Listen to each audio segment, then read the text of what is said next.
My name is Shannon and I will be your moderator today. Let me introduce you to our panelists. On our far left, we have Erica Anderson Center. She writes from Fort Wayne, Indiana. Her first full-length collection of poetry, Midwestern Poets' Incomplete Guide to Symbolism, was published by Eastover Press in 2021. Her work has also appeared in Midwest Gothic, Dialogist, and One Art. She has her Master's of Fine Arts from Bennington College. She has hosted free poetry readings around Fort Wayne since 2015. She teaches creative writing at PFW. And lastly, her cat Edwin is the love of her life, but also terrifies her on the daily. Next, we have A.L. DeLeon is the author of the fantasy novel Song of Life, published with Dragon Moon Press. She is currently working to finish a novella, book 1.5 of the Song of Life series, to be released in mid-2023. Book 2, Dance of War, is expected to be published late 2024. She was a panelist and moderator at Chicago WorldCon 2022. She was also a TEDx Fort Wayne 2018 speaker, her talk titled The View from Poverty. She was officially awarded second place in epic fantasy for her novel Song of Life in the BookFest Awards Spring 2023. And last but certainly not least, we have H.R. Shavor, born and raised in Auburn, Indiana. She has always loved stories and telling them, and poetry saved her life as a teenager. Her collections of poems are called Because I Am Awake, Unexpected Moments, I Know Me, I Know You, I Know Us, and Poems for the Twilight Hours.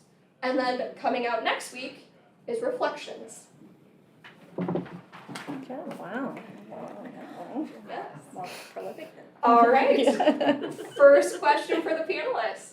What first interested you in writing, and was it always poetry? Sure, I'll go first. Sure. Let me grab this. I don't want to knock down the book.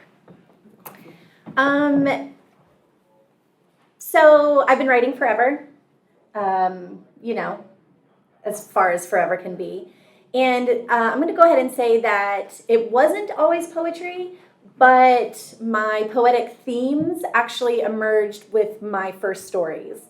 And I didn't really know this until a couple of Christmases ago.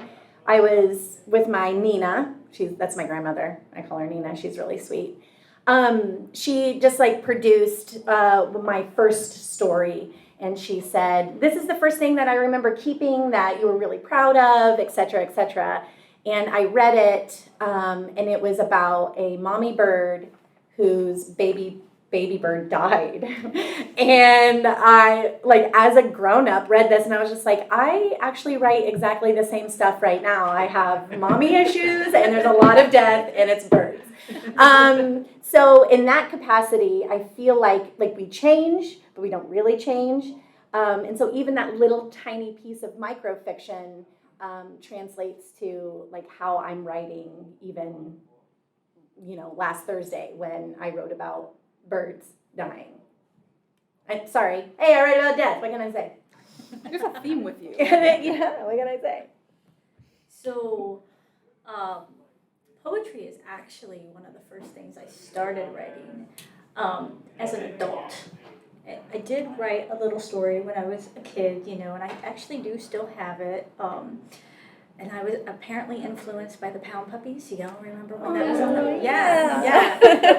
I wrote a story in third grade about rescuing a pound puppy, and it turned into a treasure hunt chase. I don't think I quite connected the dots, but there we go. But the point is that while I write predominantly epic fantasy and sci-fi, I do write a lot of poetry, and I used to have a poetry blog several years ago, and actually I've compiled all of it, which will be out in print eventually. I just have to decide when and where, that sort of thing. But what got me started in writing, and why I started writing poetry as an adult, was because I was in a very not good place. I was in a bad marriage.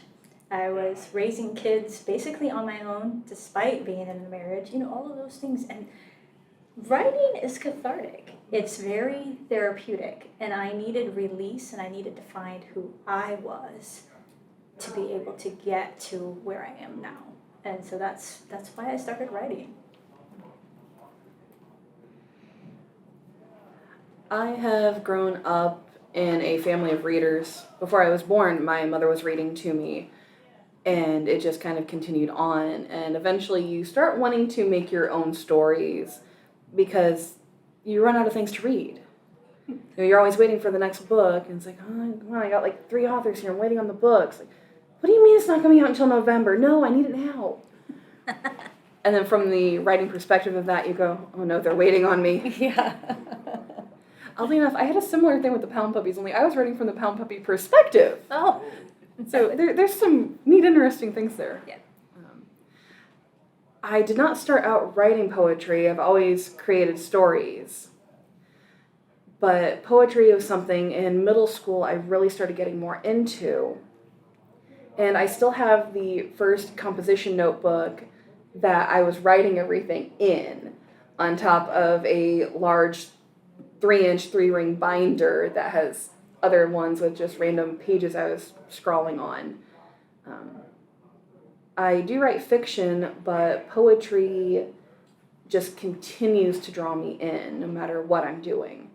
And when I'm finding myself just kind of like left of center for no matter how long it is, be it a day, be it a week, be it 3 months or a year, poetry always helps me find that center line again. Yeah. All right. It's always been intriguing to see how different writers craft, from routines to inspiration. So either or. What kind of process do you have while writing? So your routine, your inspiration, any of it. I can start first. I actually do not have a routine. And it's different depending on the stories, but here's some basics that I do have that I will say that I do pretty consistently. I carry a notebook with me almost everywhere I go.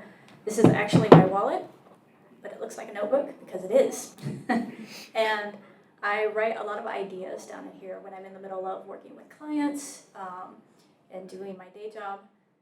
The things that pop into my head, I've learned to have something on hand so that I can write them down because I'm going to forget them. And then I'm going to be mad at myself. The other thing is that while it's often said that you should write every day if you want to be an author, I don't necessarily prescribe to that because we have such busy lives that we have to manage what we're doing. At least I do. I can't speak for everyone else, but like I'm a caseworker during the day. I drive 900 miles a week. I have 3 kids that are teenagers and entering adulthood. And That's a lot of miles, my guy. The miles isn't nearly as bad as some of the houses I have to walk into, but that's a whole different conversation. Yeah, sorry. And then, and I'm just an ambitious person to begin with. I don't do well when I have nothing to do. I have to have a lot of things that I'm working towards, and that just might be psychologically something I need to work out. I don't know. But the point is that for me to manage all the goals that I have, I just schedule my writing time. And hopefully I don't have anything that interrupts it. But I don't write every day, so. Yeah, sorry. No. Go ahead. Whoops. I also do not write every day. I do write, I have a specific time once a week. I write every Thursday night with a group, which kind of sounds almost counterintuitive. Poets, I think everyone envisions poets sitting in their, dimly lit offices, touching the pen feather to their tongues. Like, it's not that way. I get together with a group of poets.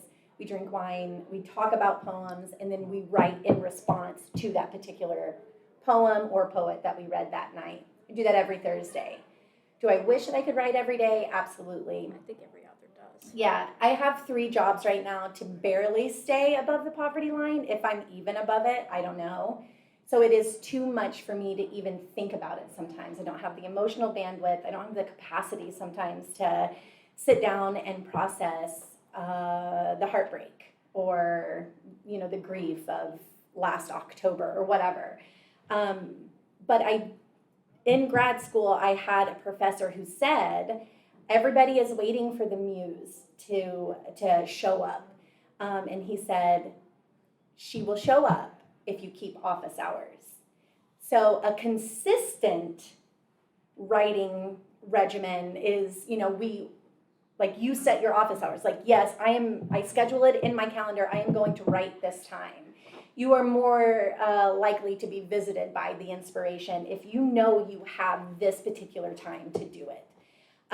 This is not a brag. It's going to sound like one, but I promise it isn't. But every Thursday night, I come out of that writing group with a poem, period, because that's what I said I was going to do.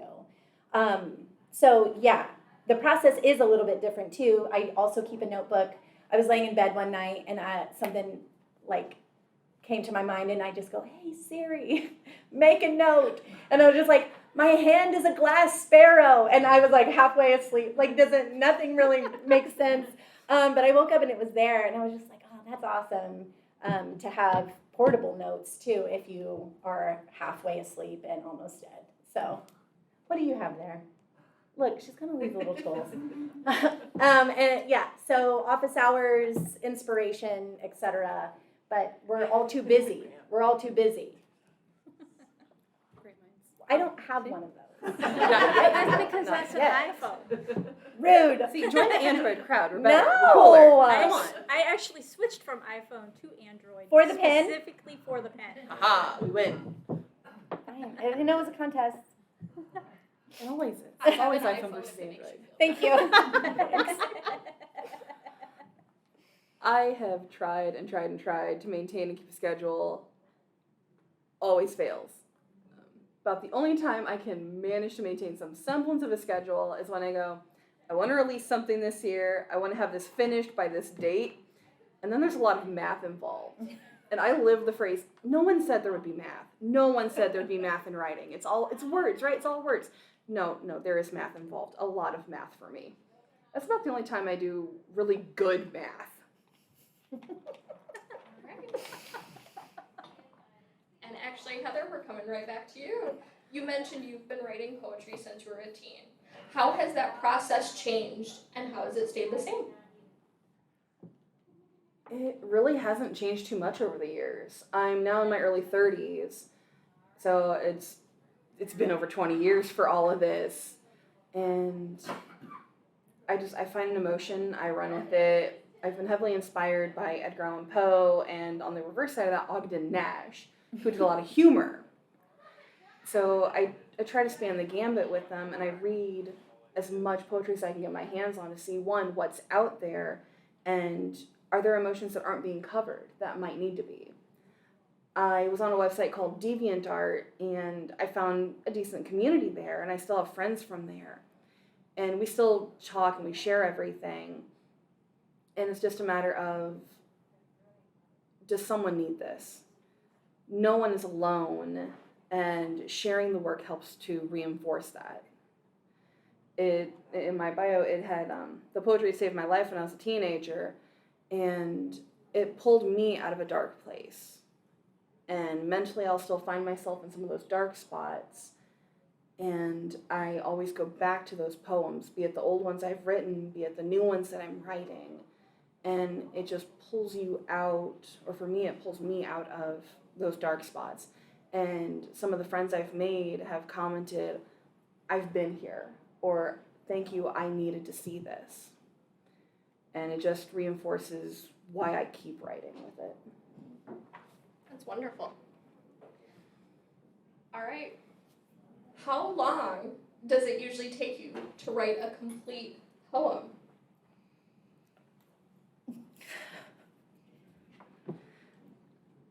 Anywhere from 5 seconds to 5 days. There is no time zone. It's a mess. It's a mess. It's a mess. And that's our mantra. Sort of the same thing. There's only been maybe 3 poems that exist in the world from me that were sort of given by the poetry gods.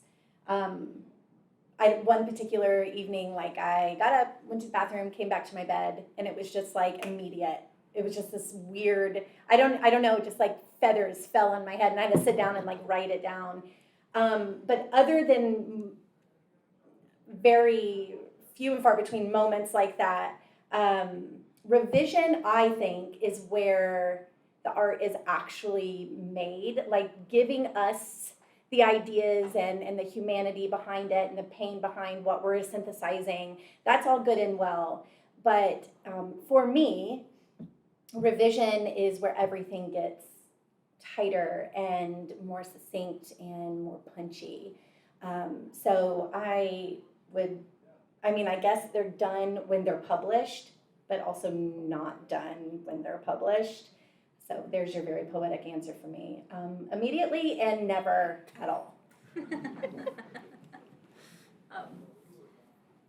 Poetry is a little bit more challenging for me than it is for writing stuff, and so it can take a long time. It can take not a long time. It really depends on, for me, where I'm at emotionally. Because I'm not an emotional person per se. Like, I don't come off that way. I don't think. I had someone tell me the other day that I'm very literal, which is interesting. I've never heard that one before. I have heard, however, that I am the female version of Sheldon on Big Bang Theory. I don't know if that's true either. But the point being is that poetry helps me in reflection and looking back on things, and so there's or being able to process and understand how someone else might be feeling. So it takes me a while sometimes. I don't always share them with everybody. They're more for me sometimes than they are for other people. So Nice. And April, we're going right back to you. oh, nice. Could you tell us a little bit about some of your other work and how it differs from writing poetry? I know you're working on a series and a novella in particular at the moment. How is plotting out a series different from your process with your poetry? Ooh, that's a good question. It's very different, actually. Poetry, like I just got done saying, is my reflecting and thinking on different concepts, feelings, things I see, things I don't. And while that's somewhat true with my stories as well, the difference is that when you're writing, for instance, this is called a braided POV in epic fantasy. So if any of you ever watched Game of Thrones, that'll be a very good way. It's not the same kind of story, but it is that many characters that you have to follow, keep track of, and follow through the book. And with braided POVs, you have to not only have your story sort of thought out, but when you write it and you've got these different points of views, these different characters that you're following, you have to make sure that you're writing it, that you're putting it together in chronological order, meaning that the next chapter still has to move that chronology forward. So it might be a different point of view, but it's a different part of the story. And it has to move that story forward just as much as if you were only following one character. Why I chose to do this type of writing style for my first series, I do not know, because it is considered to be the hardest way to write. I'm a person who likes puzzles and challenges, and so this book took me 10 years to write, and it went through 8 revisions. You don't just write it like it's not just done your first draft, and you have to be conscious and humble enough to say, I'm not good enough the first time. I need to revise this. I need to have someone else look at it and tell me it's crap. Where is it crap at? And how do I fix it? So an interesting story for that. I know it kind of veers off a little bit, but I have a friend of mine who actually produces movies. And I took the book to him and I said, just read this. I'd like to get your feedback. And this was one of the very first drafts that I had had. And we met and we had coffee, because I like coffee, okay? And he pushes my manuscript back to me and he says, start over. And I will tell you, no one in this business does that. I had a friend who was friend enough to me to tell me to start over. And his feedback ultimately gave me the understanding that I needed to be in my character's shoes. I could not write it from the bird's eye view, because it's not enjoyable for a reader. I read avidly. That's not enjoyable. Why would I write that way? So that's the difference between writing stories and poetry. Because poetry is innately usually in first person. Like you're writing it from your tone, it's very easily relatable. Fiction, not so much. Sometimes you're writing it from a different point of view. You're writing it third person, first person. Second person is kind of difficult. The only person I've successfully seen do that is N.K. Jemisin. So if any of you have never read her work, she's won multiple awards, and she is a super fantastic epic fantasy and sci-fi author. Anyway, that's my plug-in for someone else. All right, we're gonna move to Erica. You teach creative writing I do. at PFW. What are some of your favorite tips for your students, and what do you see to be their biggest challenges? Well, that's a Sure. very good question. These questions are fantastic. They are. So my biggest tip for my students / everyone in the world is read more. Good writers are good readers. Not always the other way around, but definitely that. They'll come into my classroom and never have actually read a collection of poetry, or they'll just pull from their experiences in anthologies in high school books or whatever. And so we spend, and I know that they don't anticipate it, which is whatever, I don't care, but we spend the majority of our time reading in my creative writing class. So that is always my biggest flag that I fly. Tips and tricks. One that I always go to for poetry specifically, because right now I teach intro to creative writing, so I'm teaching fiction and creative nonfiction and poetry. But for poetry specifically, I like to say that if you start a poem knowing where you want the poem to end, you've already sort of ruined the poem. I take a little bit of a supernatural take on a piece, and I feel like it's alive. It's an organic thing. So walking into it with an idea or a prompt, sure, but also don't put it in a box. Don't be like, I want this poem to talk about how you can for sure, and it'll still be successful in that you are doing the work. But if you limit it, it will respond in such. It will respond as a limited piece. And I feel like when I say that, they're all just like, okay, so what's the assignment? And sorry, this is how the class is going to be. But besides those two things, I want to evoke a sense of freedom with that liberation in, writing within a structured thing, but having all the wildness that you can have, and also just reading and reading and reading. Those are my two biggest tips. You actually remind me, there's a quote, if I remember it, it's Stephen King. If you do not have the time to read, you have neither the time nor the tools to write. Yes, I love his book on writing. writing. Yes, It's so good. It's one Half of a the, biography of memoir. Yes, Sorry. so good. Sorry. no, anyway, it's one of the few tools out there that is published out there for specifically for writers on how to make your craft better. Mm-hmm. And it's the one I have notes in it. Me too. It's there are very few books like that you. My binding is falling apart because I reference it so much. Anyway, He narrates the audiobook. does he? Yes, I love that. it's a joy. Deaf people don't like audiobooks. Fair enough. Sorry.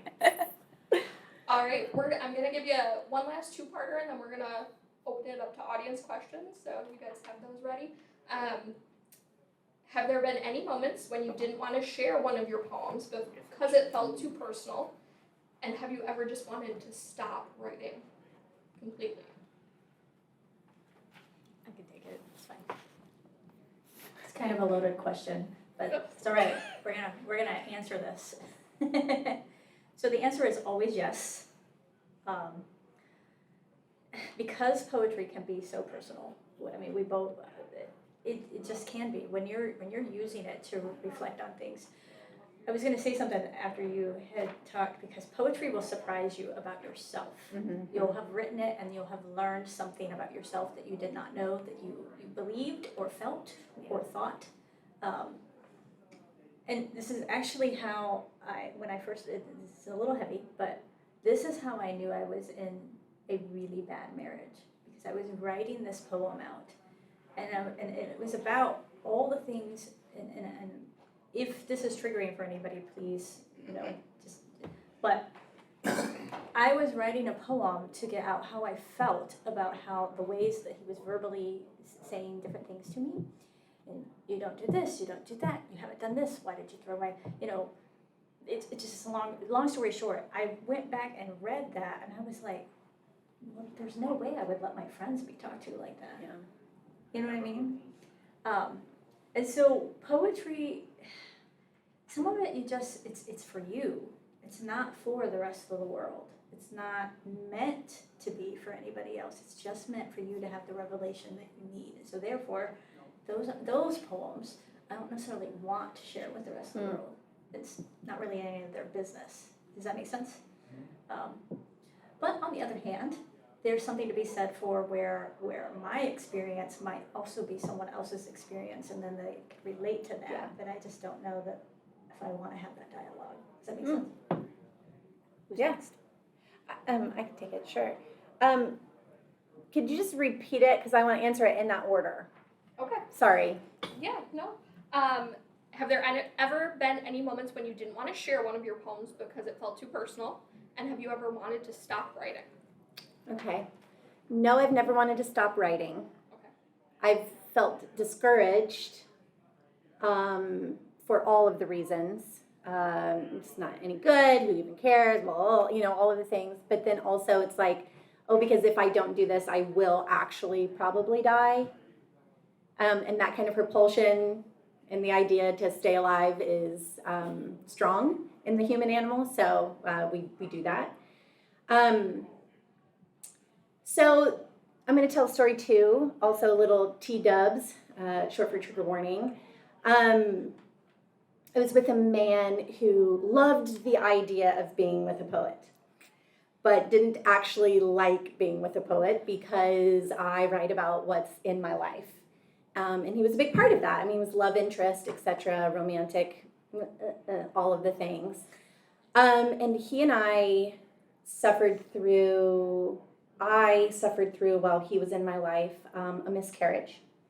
And also, whatever, name it.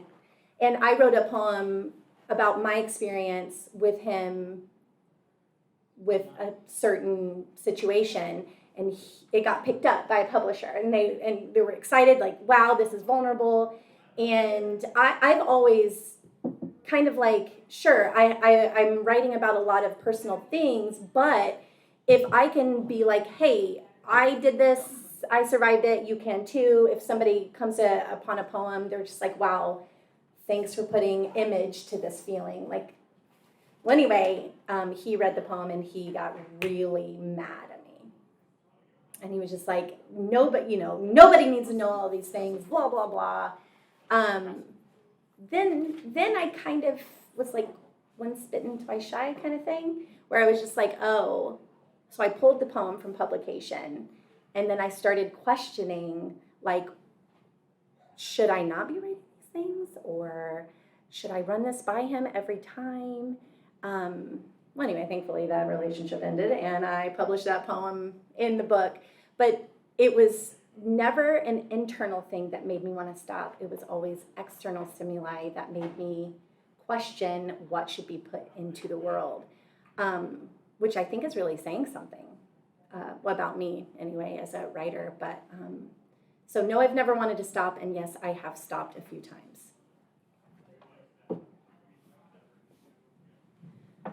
I have a whole folder in my Google Drive that basically says never to see the light of day. And it occasionally grows a little bit more each time. As for I've never wanted to stop, I have never myself wanted to stop, but when I was in a stupider point in my life, I had offered my ex-husband, if this doesn't make you comfortable, or if we don't have the time, I will stop. I will not enjoy it, but I will stop. Thankfully, ex is in front of that term. And my current partner, I've had the same conversation with him. He's like, no, keep doing this. And he's actually the reason that the cover of my first book exists, because he helped with the photograph. Nice. All right, questions? Probably don't need the mic. We would like you to use the mic. Thank you. Specifically, what is the quirkiest subject matter in one of your poems? What is the quirkiest? Would you define quirky? From your stand, I would like to know what, yeah, From my sure. standpoint, just something really bizarre to write a poem about, something that, I mean, you actually wrote, you know, whatever. Mine was a Chernobyl written poem, so. So quirkiest subject matter for a poem was Chernobyl. I saw a hand. My parents are going to get an absolute kick out of this one. In the upcoming book that releases next week, when I was growing up, my grandparents had a pink choo-choo train spoon. And my cousins and I would continually fight over it when we all stayed the night there. I have a poem about that spoon.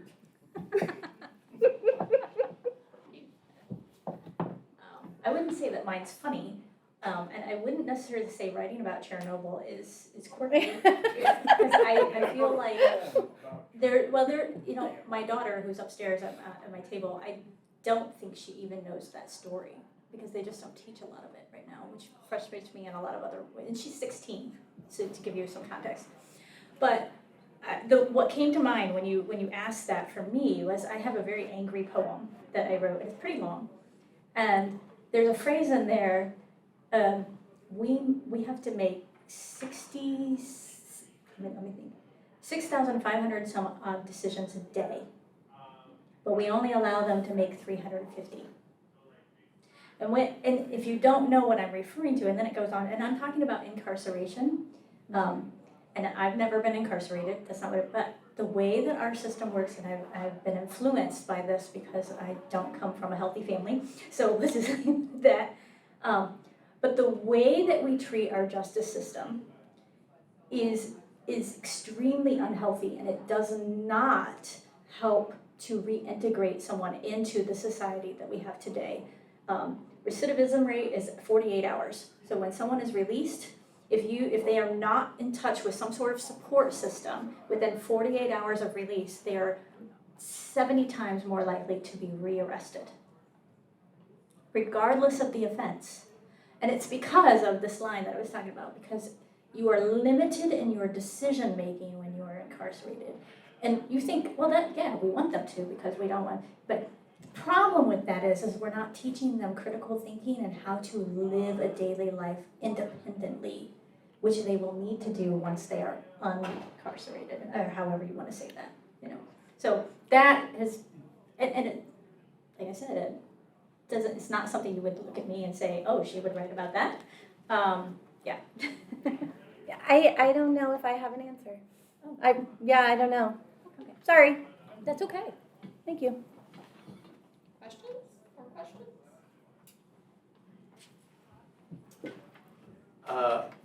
What would be each of your recommendation for fostering a love of poetry in our communities, right? Among the youth, but also spreading that out just among culture and adults and things like that. I think a good chunk of people's experience might be something they experienced in school. They read Robert Frost or something like that, and they're like, I hate this poem.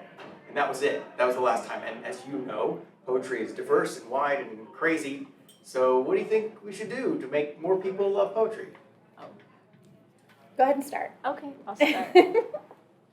So if you've not ever heard of Poetry Slam, it's performance poetry. And when you're talking about younger people, and even older people, any age group really, it's really, when you attend a performance poetry or participate in one, what it does is it brings poetry to life in a way that it starts to make it make sense. Because sometimes when you read poetry, it feels like a riddle to someone else who doesn't understand what you've written, because it wasn't from their point of view. But when you do performance poetry, I would highly recommend looking up. Hold on, I have his book, Rudy Francisco. I have his book called Getting Stitches.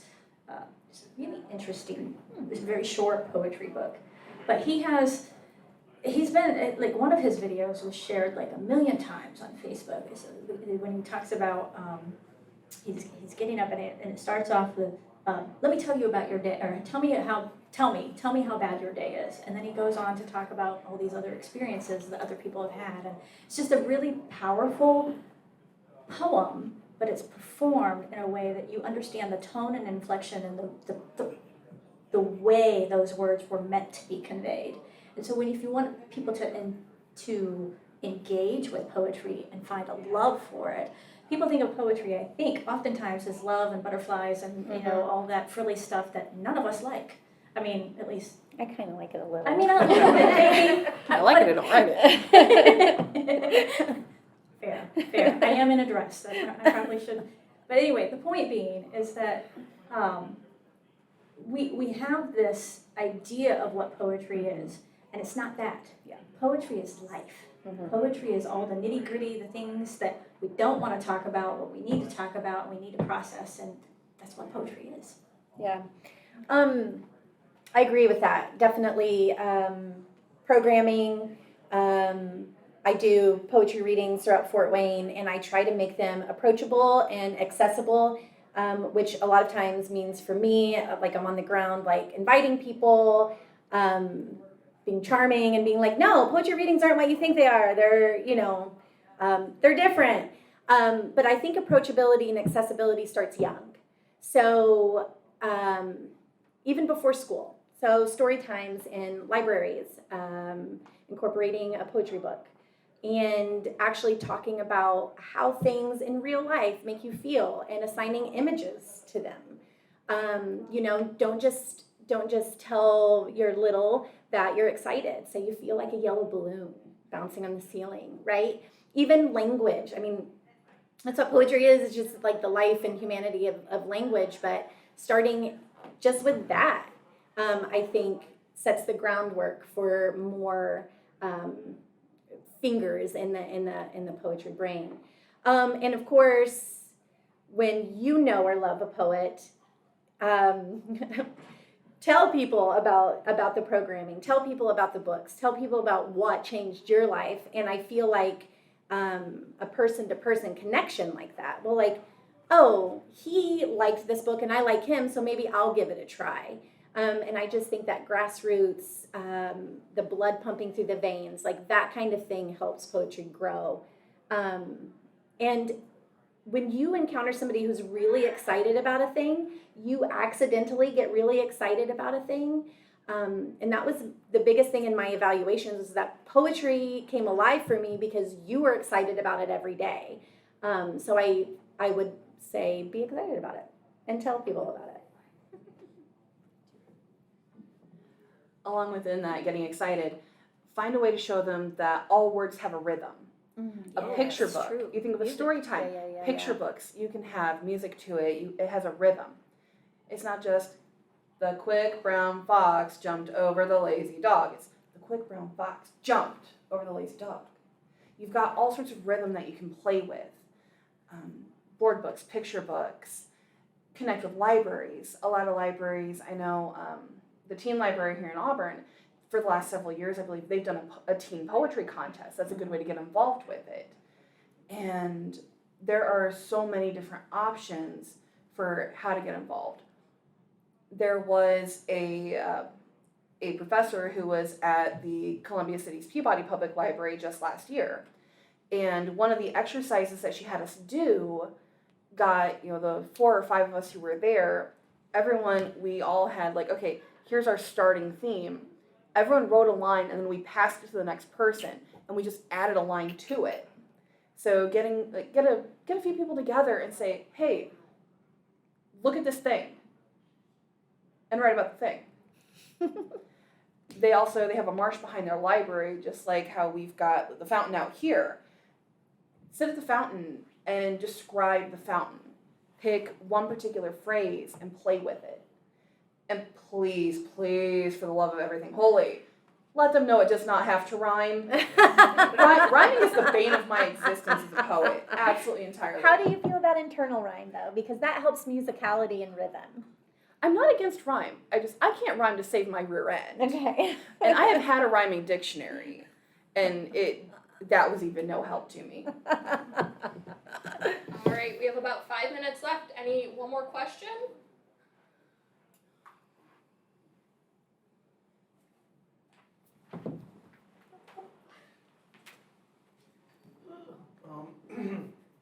Whether you are a good artist, as in like visual artist or not, have you ever drawn or made any kind of 2 or 3D anything to go along with a poem?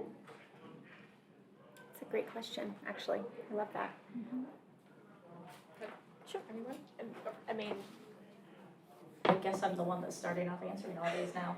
That's great. We have an ongoing theme. Yeah, 1, we 2, sure 3. do. And I will, That's how we I'll should go have sat. next. So to answer that question, I am also an artist. I have some of my art at my table upstairs. That it's line art. I do all kinds of art.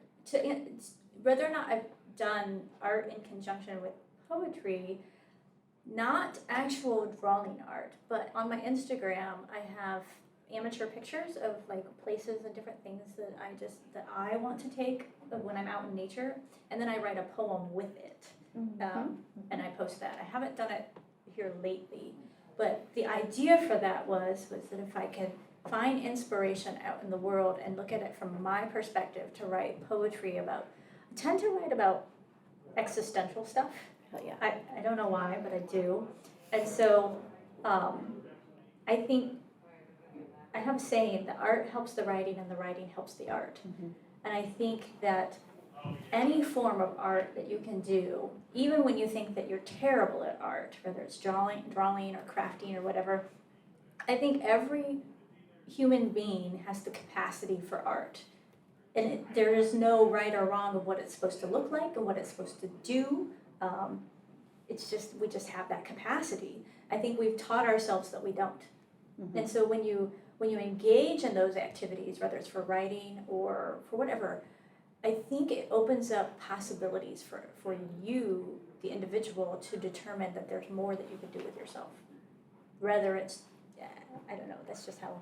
So yes, I do have done that, but not exactly the way that you're asking. So there's a tradition of poetry called ekphrastic. There's ekphrastic poetry, and that is a writer is in conversation with a piece of art, aka with that artist in history. So I've done that a lot. I personally am not a visual artist. I doodle a lot. I do a lot of doodling. But I can't respond in that particular way. What I can do is have conversation with a piece of art that already exists, which is one of my most favorite assignments in the poetry lesson to hand out. Like, here is this painting or sculpture. There's a really famous poem called The Archaic Torso of Apollo. And that is a piece of ekphrastic poetry where it's looking at this sculpture and it's the poet's response to it. And that does more than just write a poem about a painting. It is actually a living, breathing conversation with someone who is existing right now to, you know, the artist who maybe existed or maybe still does. But that conversation is just like pumping blue blood throughout like the artistic world. It's a fantastic thing, and I love this, and I wish sometimes that I could just be a visual artist, but the only way that I can respond to visual art is with words. But you should look it up, ekphrastic poetry. It's incredible. Okay, sorry. No. That was like a. I'm going to tell you dollar in the sorry jar. Okay, sorry. I need to have you write that down for me. I 'Cause I want will. to look into that more. I will. I do a lot of photography with different things. I have done a lot of art by hand. I want to get way back into my soft pastels, but I've actually used photography I've taken for book covers. So photos other people have taken, photos I've taken, of course, all with permission. But I like to find, I've got far too many photos on my phone that I was laying down really peacefully. Oh, look, pretty leaves, click. And I utilize that for the poetry because seeing that visual takes me back mentally to that spot. So I can still feel the wind, I can hear it rustling through the leaves and different things. It's just something I found fun with it too. All right, that brings us right to our time. Wow, you guys are punctual. Economy of syllables. We're right there. We're poets. Poetry is concise. There we go. All right. They are either going to be back at their tables or milling about. If you have any further questions or you want to talk to them in person. Thank you. Thank you.